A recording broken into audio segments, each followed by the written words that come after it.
Hello friends, स्वागत आहे तुमचं पुन्हा एकदा बाईट्स विथ प्रणू चॅनलमध्ये। आज ना आपण आपल्या चॅनलमध्ये ह्या उरलेल्या भातापासून अगदी मस्त असा गोड भात बनवणार आहोत। हा कालचा भात आहे जो की उरला होता। आता सकाळी त्याचं काय करायचं सगळ्यांनाच प्रश्न पडलेला असतो।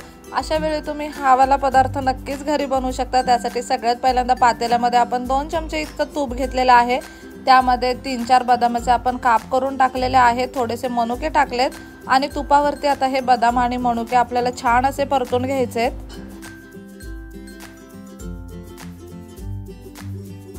आता हा जो 1 वाटीवर इतका भात आपला उरला होता तो आपण यामध्ये टाकलेला आहे आणि आता तुपावरती भात सुद्धा छान असा परतून घ्यायचा आहे। मस्त भाताच्या प्रत्येक कणाला तुपाचा सुवास लागला गेला पाहिजे। त्यानंतर आपण आता इथे साखर ॲड करण्याऐवजी मिल्कमेड ॲड करणार आहोत। हे मिल्कमेडचं छोटं पॉकेट आहे, साधारणतः 1 छोटी वाटीभर इतकं मिल्कमेड आपण यामध्ये टाकणार आहोत।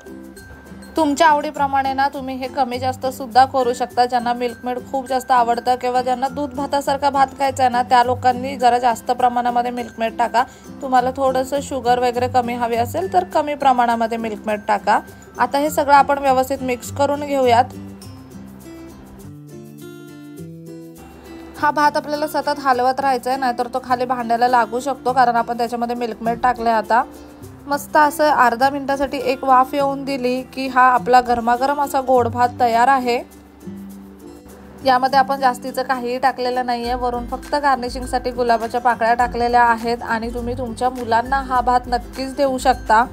मुलं शाळेतून आली किंवा रात्रीचा भात उरला तर त्याचं काय करायचं किंवा मुलांना शाळेतून आल्यावर काय खायला द्यायचं हा नेहमी प्रश्नच पडलेला असतो। अशा वेळी ह्या इन्स्टंट रेसिपी खूप कामी येतात।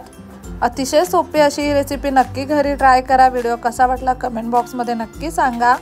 चला तर मग पुन्हा भेटूयात अशाच एका नवीन व्हिडिओ सोबत। तोपर्यंत मस्त खा, भरपूर फिरा आणि आनंदी रहा।